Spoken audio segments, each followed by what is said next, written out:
I'm Stephanie Donaldson, and over the course of the next 4 lectures, I'm going to be helping you to get to grips with being an organic gardener.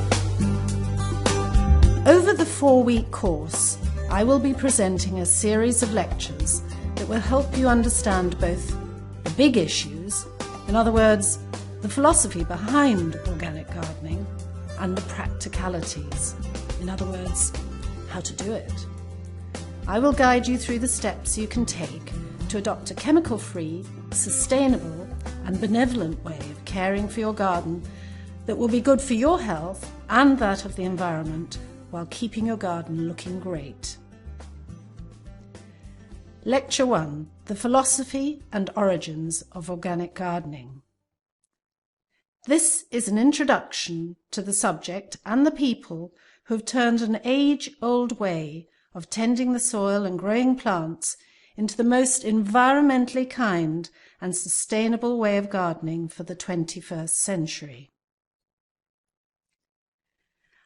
I'm an organic gardener, and presumably, given that you've signed up for this course, you are too, or would like to become one. So what is organic gardening?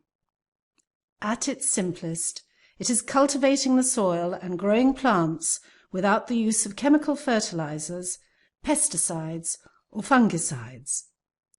Organic gardeners believe that the key to successful growing is to create a healthy soil. It is a safe and sustainable method of gardening that ensures that the soil is passed on from generation to generation in good heart. Done well, it is also the most environmentally friendly way to garden and is now widely recognized as such. So why does this matter? It is easy to dismiss your own small patch of soil as unimportant in the greater scale of things, but this just isn't true. An organic garden is a place where a natural balance can establish itself for the benefit of all its inhabitants.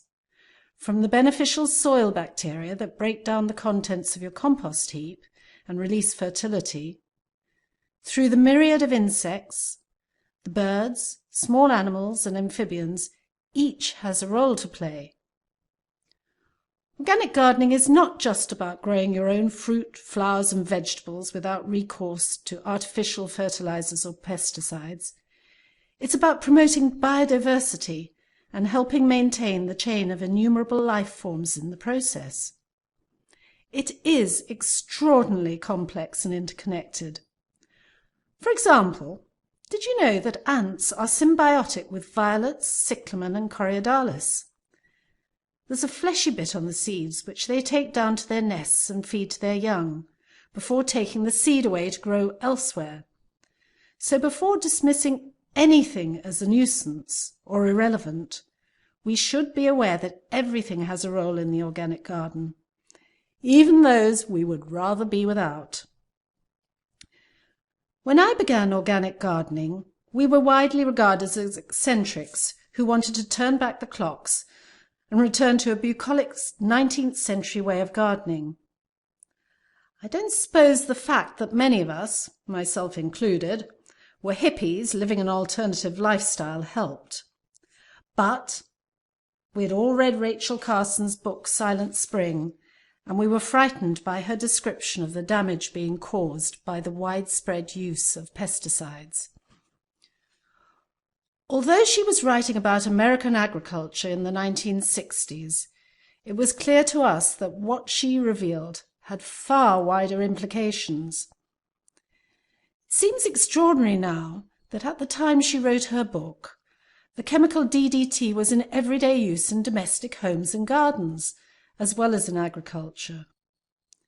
It was perceived as so safe that it was advertised with a catchy jingle, DDT, good for you and good for me.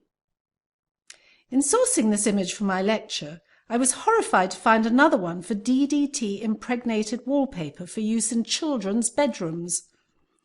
It seems unimaginable now, but it was back in the days when science thought it had simple solutions to every problem, and the phrase side effects had yet to be coined.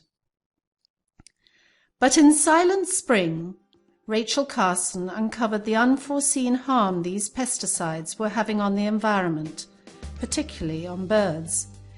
DDT was causing thinning of eggshells, and this was causing reproductive problems and death.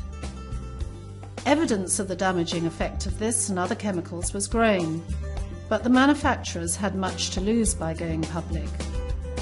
Rachel Carson accused them of a cover-up, and public officials of uncritical acceptance of industry claims.